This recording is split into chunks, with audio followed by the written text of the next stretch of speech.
un exercice déclaré par le créateur du TD comme un exercice de NS. On va regarder qu'est-ce qui nous prépare. Je suis surpris parce qu'à votre avis, dans quel chapitre se range ce magnifique oral de concours, donc faisable en sup? C'est pour ça que je le fais, hein. Sur la chaîne, c'est le délire. À votre avis, dans quoi ça se range? Indice, restez discret. Allez, on commence. Partez pas, élèves de sup, c'est très intéressant ce que je vais dire. La Taylor Academy est de retour après 2 stages ultra intensifs et à haut succès cet été en juillet et en août pour préparer la rentrée de septembre en sup, puis un stage de Toussaint pour reprendre un peu les bases et recadrer cette méthodologie qui peut vous manquer parfois. On revient, la Taylor Academy, ce Noël. Pendant les vacances de Noël, deuxième semaine des vacances. Il y aura bien sûr une pause le 1er janvier parce que tout le monde aura fait la fête le 31, je comprends bien. On revient pour un stage avec votre serviteur, plus de 30 heures en visio avec moi. Vous allez voir, en fait, ce qu'on va faire, c'est il y a un trimestre qui est passé de septembre à décembre, ou un semestre, ça dépend comment vous l'appelez, qui est passé avec ces difficultés, ces méthodes. Mon but pour moi, que vous ayez plus ou moins réussi vos chapitres, que vous vous sentiez plus ou moins en confiance, c'est d'être sûr de cadrer la méthode de travail, les méthodologies d'exercice et de DMDS format plus long, pour être sûr d'arriver au conseil de classe de fin de sup et donc d'arriver en spé bien prêt pour attaquer les chapitres de l'année prochaine. Donc le but c'est de vous cadrer, de rattraper ce qui a pu vous échapper, peut-être d'avancer un peu sur quelques chapitres, mais surtout vraiment de cadrer la méta-méthode, la manière de travailler, la manière de réfléchir en sup, d'aborder les exercices, de structurer son travail pour pouvoir attaquer n'importe quel exercice sans être complètement dépassé et sans être confronté à une page blanche. Vous avez toutes les infos sur tayloracademy.fr. Vous allez voir, hein, / Noël pour le stage de Noël.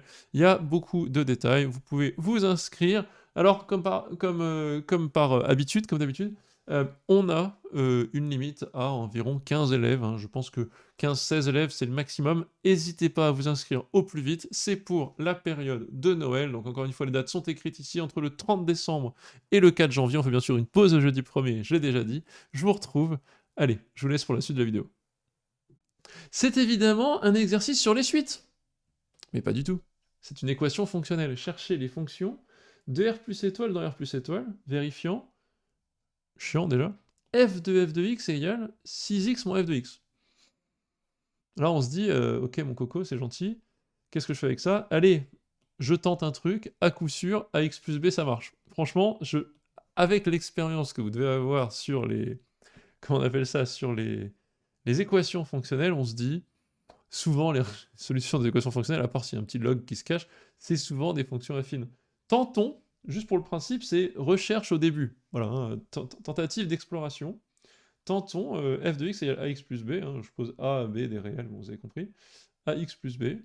Et j'écris, bah écoute, f de x, c'est af de x plus b égale 6x moins ax moins b. Si et seulement si, ax plus b égale 6x moins ax moins b.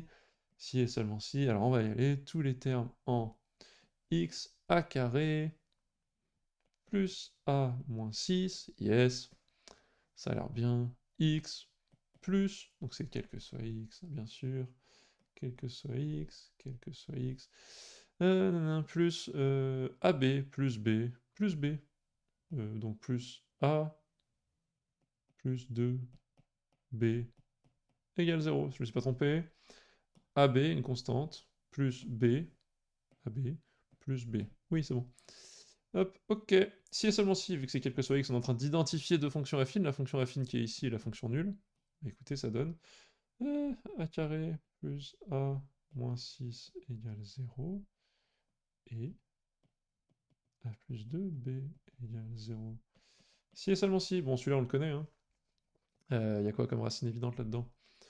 Bon, c'est pas dur, c'est 2, ça fait 4, hop, donc il y a 2, ça fait 4, plus 2, moins 6, donc ça fait a moins 2 fois a plus 3, donc a égale moins 2, ou a égale 3. Super. C'est bien, c'est bien. Et donc, qu'est-ce que je fais avec ça? Oui. Et ici, j'ai a égale moins 2, ou b égale 0. Il faut les deux qui sont vrais, hein, donc attention, il ne faut pas se planter, il faut et ça, et ça. Donc j'ai soit, j'ai pas non plus beaucoup de choix, il faut que les deux soient vrais, quel que soit x, j'ai ça, oui. Donc j'ai soit a égale moins 2, b quelconque, soit a égale 3, b égale 0. Ouais. Ça a l'air d'être pas mal.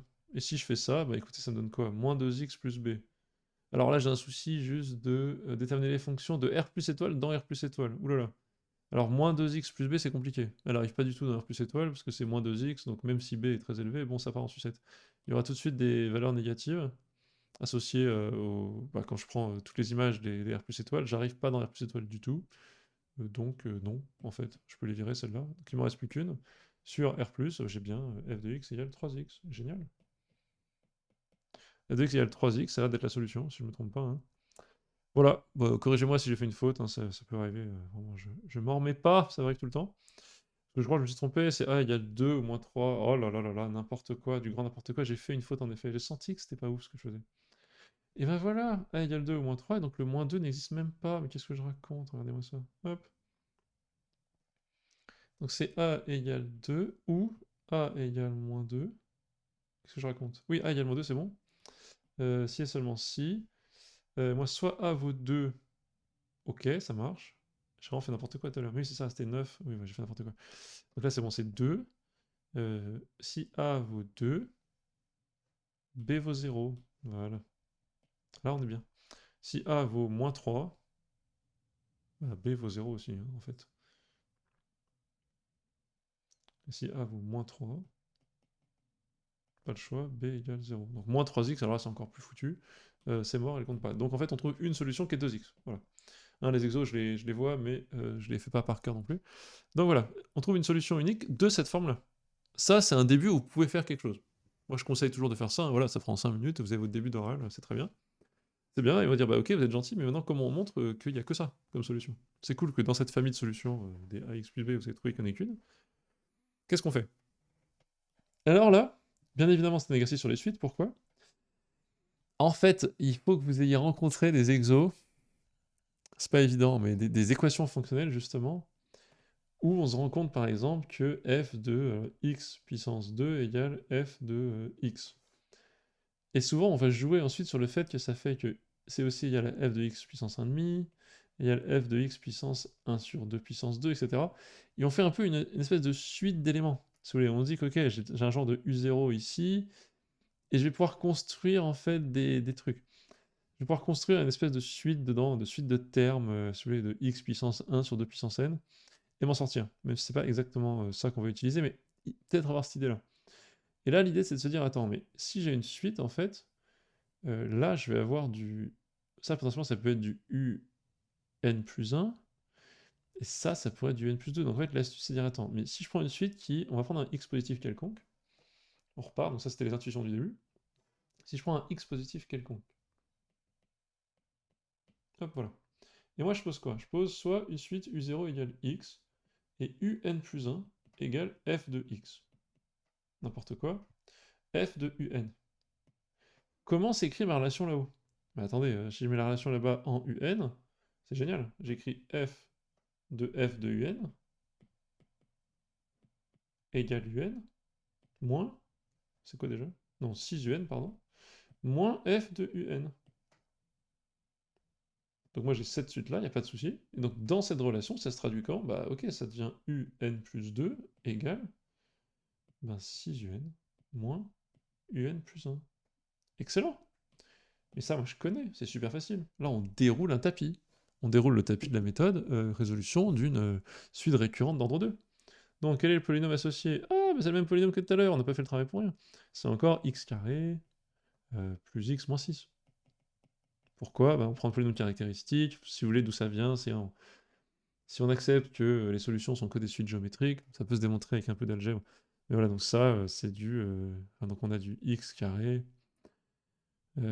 Avec l'algèbre intéressant, ce serait peut-être de mettre un outil forward qui a un associe un plus 1, qui est un outil assez intéressant, c'est un outil qui est linéaire, c'est une application linéaire, donc j'ai du f carré de un plus f de un moins 6 rond u égale 0, et en fait ensuite on va chercher la factorisation de cet opérateur. Donc ça fait du f moins, on a dit 2i, rond f plus 3i, je vous le fais en 2-2, c'est de l'algèbre, égale 0, en fait. Appliqué à notre u doit être nul, mais quels sont les moyens d'avoir ça qui est nul? En fait, c'est d'avoir soit celui-là qui est nul, donc ça me fait un plus 1 égale 2un, on a 1 forward égale 2 fois un normal, et là, moins 3, donc on retrouve les suites géométriques. Souvent, c'est peut-être démontré un peu tard, ça, mais... Donc on comprend que c'est des suites géométriques, et on peut le démontrer avec un peu d'algèbre rigolo. Mais c'est pas le but ici, donc on a quoi? On a ça, et on comprend que, bah, ok, un égale un certain lambda, enfin, il existe lambda et mu, un certain lambda fois, on a dit 2 puissance n, plus un certain mu fois 3, moins 3 puissance n. Mais moi, je veux quoi?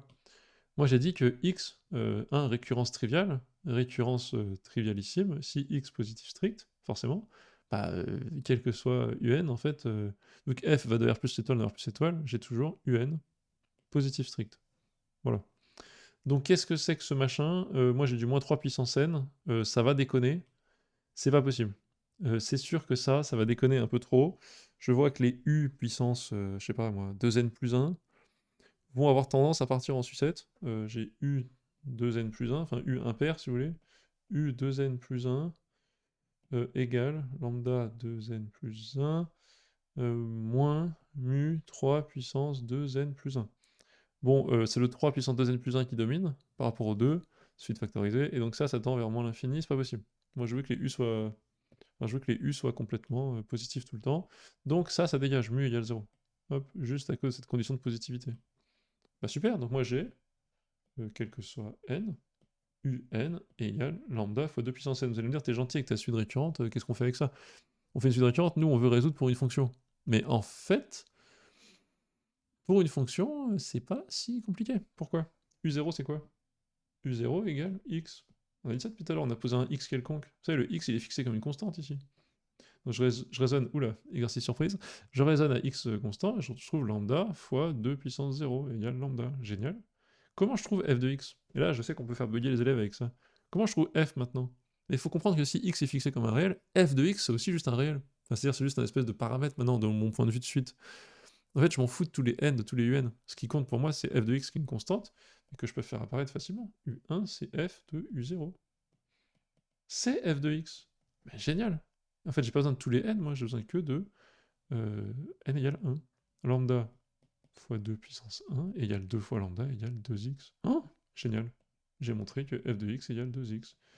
Réciproquement, ça marche, oui, on l'a déjà fait au début. Et voilà, j'ai trouvé, condition nécessaire, la solution, c'est ça. Si c'est pas incroyable, je sais pas si vous l'avez vu venir, mais alors là, vraiment, très bel exo. J'aime beaucoup. Pourquoi est-ce qu'on peut dire que c'est un exercice de NS? Peut-être pas Ulm, hein, sûrement pas même, vous allez me dire. En tout cas, pas Ulm MP, ça c'est clair, hein, faut pas non plus déconner. Bah, parce qu'il y a un peu un côté débrouille-toi, quoi. Mais vous êtes en colle, vous êtes à l'oral, vous faites pas rien. Vous faites ça au début, par intuition, montrer que vous savez faire des choses. Ensuite, le mec va peut-être vous aider, il va peut-être vous indiquer, soit des indices pour trouver qu'il faut poser ça, c'est de voir creuser dans votre tête si vous n'avez pas déjà rencontré la situation, soit carrément bon, bah, vous dire de poser cette suite s'il voit que vous galérez. Quoi. Après, il faut dérouler par contre, c'est sans pitié. Hein. Si vous n'avez pas trouvé tout seul et que vous ne savez pas dérouler ça, là c'est mort. Donc ça, il faut connaître ces méthodes, il y a des tunnels, comme j'ai déjà parlé dans moult vidéos, moult live, il y a des tunnels, il faut savoir les faire sans faute, sans erreur.